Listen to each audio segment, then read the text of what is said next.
Hi, this is Chris Bosch, and you're listening to Animal House Radio with Aaron and Dr. Mike.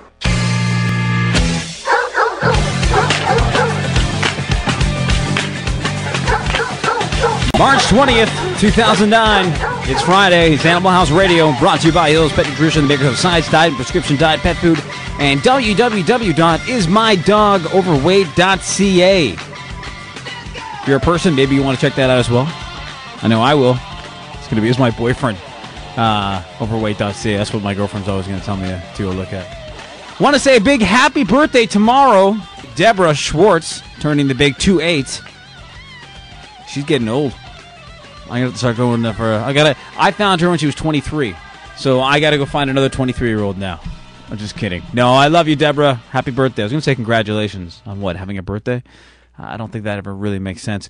416-785-0680. Dr. Mike is away this week. He is in, I don't know, Florida somewhere. But today we got a really interesting show. We're talking about rescues, and we're talking about animals in shelters. So if you've ever adopted an animal from a shelter, I want to know your experience, why you chose to adopt an animal from a shelter, or why you chose to rescue an animal as opposed to buying them at a pet store, when there's a lot of debate and a lot of issues in terms of getting an animal at a pet store. Joining us in the program in a couple minutes from CTV News, CFTO in Toronto, Tom Brown, the charismatic weatherman himself. He reminds me of Jim Carrey when Jim Carrey. What's that movie where Jim Carrey was the reporter?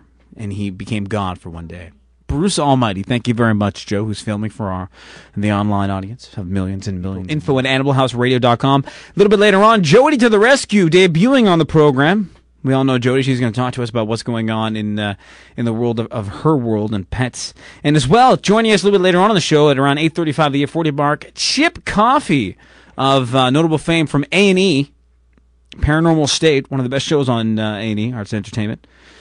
Love that show, actually. And Chip Coffey's going to come on, just chit-chat with us about his experience in rescue dogs, because we know we've had Chip on the program before, and he's got a lot of dogs, and let's see why he chose, or they chose him. I know he told us some really great stories in the past. I'd love to hear some more from Chip Coffey, and he's going to be on the show, 416-785-0680. So Tom Brown, supposedly this is a big shot. I met him. Nice guy. Very cool. Him and I, we text each other all the time. I say, Tom, what's up? He's like, not much, Aaron. How's it going? He's got beautiful, and I gotta say this man, Tom Brown, I'll tell you one thing about Tom. A lot of people don't know this about Tom Brown. His shoes are amazing. He wears designer shoes. They must be $1,000 each shoe. Not the pair, each shoe. Custom made for his feet. Richmond knows what I'm talking about. In the news, I just want to get over just a couple of things. If we can have some of my news music, please. Mr. Richmond behind the board there. Wow, infotainment. Now, we're talking about this. It's been all over the news in the States and Canada, the economy, and how the economy is affecting people right now in terms of having animals and what they're doing with their animals in this bad economy. So I just want to tell you a little bit of a story here that the economy is affecting your pet. Now, basic story. Not only are people turning in their pets to shelters, but the number of adoptions have decreased from last year. So there are more pets, actually, that are being brought to shelters in the United States and in Canada. And as opposed to last year and the year before, people aren't adopting animals, which leads to the big problem. And they go on to mention in the United States, of course animals can get sick, so maybe put some money away just in case if anything happens. The same reason if anything would happen to you, your car, your teeth, any sort of breakdown like that, you should always have money on the side. So it's a very interesting thing. The economy is affecting a lot of people. At the end of the day, if you have to choose for feeding your actual children, or if you have to choose between feeding your animal, what do you do? And if you can't make that choice, what do you do? What happens to people who don't have houses anymore? What happens to people who lose their homes and have to go to apartments? And what happens when the apartments in the United States say no animals? Certain provinces have different laws. Certain states have different laws. So what happens when that happens? That's the big question. Janelle's got a big smile on her face, which only means that Tom's probably calling. Because Janelle's from Regina, and Tom is originally from Regina as well. Or he worked at of course, it's Tom Brown, you can tell. Janelle is having a big giggle right now on the phone. I want to say a big thank you to our good friends at Domino's Pizza at the Marley location in Toronto. Excellent pizza as always, 358 Marley Avenue in the heart of Toronto. 416-785-5400, 416-785-5400. It's the Marley location. They feed us every single week on Animal House Radio. Great pizzas. Today was especially good. I don't know what they did, but they did something today. It was especially good. I hate to take a little sip of something here because I'm talking all the time. You see, this when Mike's not here, there's you lose that bouncing off people. Interesting. So we're going to talk to Tom. I was going to call him Sean. Tom's going to be on the line in a couple seconds from CTV. He's a big shot now. Tom Brown. And when we were talking, actually, I met Tom. I met him at an audition. At an audition for the Toto auditions. And him and Dr. Mike were there chit-chatting. And Tom was telling me some great stories about his dog and how they got him in the pound. Some really interesting stuff. So once again, it hits on the topic today, which is rescues, animals, and shelters. And what's going on, because there are a lot of things. Just one stat before I go on with Tom. Over 56% of dogs and puppies entered into shelters in the United States and Canada are euthanized based on reports from over 1,000 facilities in America. 56% of all animals that go in last year. That's a horrible rate, and they're saying that's going to boost up to around 65 right now. On the line with us from CTV, CFTO in Toronto, the weatherman himself, the big shot, Tom Brown. What's going on, buddy? Oh, come on, Aaron. You can call me Bruce Almighty. I heard the intro a few minutes ago.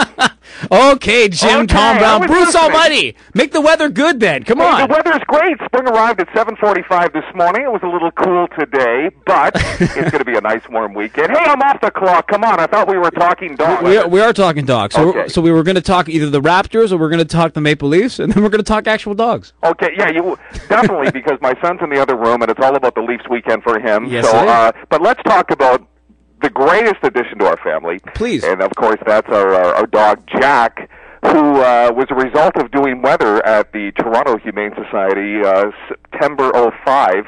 And he's a little black Lhasa Apso, and he's like my third kid. Yeah. He's morphed into our family unbelievably. As I always say to people, he might be black, but he's definitely a brown. And he has really become such a part of the family. And before we had a dog, people always say our dogs are our children, but he truly is the third child. I'm convinced he talks and wears clothes when we're not at home because he has such human-like characteristics. And he really completes our family. Explain to me how this all happened, the adoption happened. You were down doing a story at the Humane Society. Yeah, we go down to the Toronto Humane Society on River Street a couple times a year because it's such a wonderful program, and I heard you talking about animals, dogs, cats, rabbits, gerbils, you name it. They're all down there, and they're all looking for a home. And just think what it would be like. You get picked up on the street as a stray, you're scared, maybe you got out of your fenced yard, you're running the street, you're hungry, you don't know where to turn, you can't trust anybody, then somebody comes and grabs you and takes you to the shelter. Nobody claims you. It's like being in a jail cell. You're there for a couple of days, and then all of a sudden somebody comes up and actually pays attention to you. Yeah. And that's pretty much what happened with Jack becoming part of our family. I was down there doing the news at noon. I believe it was September 14th, 05. I think it was a Thursday. And Linda Elmay at the time was the communications manager down there, and she said, let's go for a tour. And I was kind of going for a tour, and the Humane Society is such an incredible facility. There are so many wonderful volunteers and veterinarians down there. Yeah. And she took me to the back room, and now this room is the assessment room.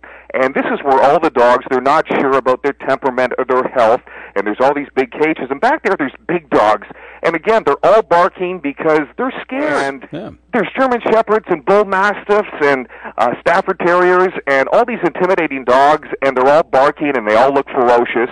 And again, they're all just screaming for help. Yeah. And then I saw this little cage, Aaron, over in the corner, and I turned it around, and there was this black, matted ball of fur. I wasn't even sure what type of dog Jack was. And I turned it around and I said to Linda, I said, this little guy doesn't belong here. He wasn't yelping. He was just shaking. He was so scared. And they actually had his cage turned facing the wall so the other dogs wouldn't see him and he wouldn't see the other dogs because it's such a traumatic experience. Oh, of course. So I opened the cage and he came out and you know what? He just melted my heart. But he was so infected. He was so malnourished. He was so filthy.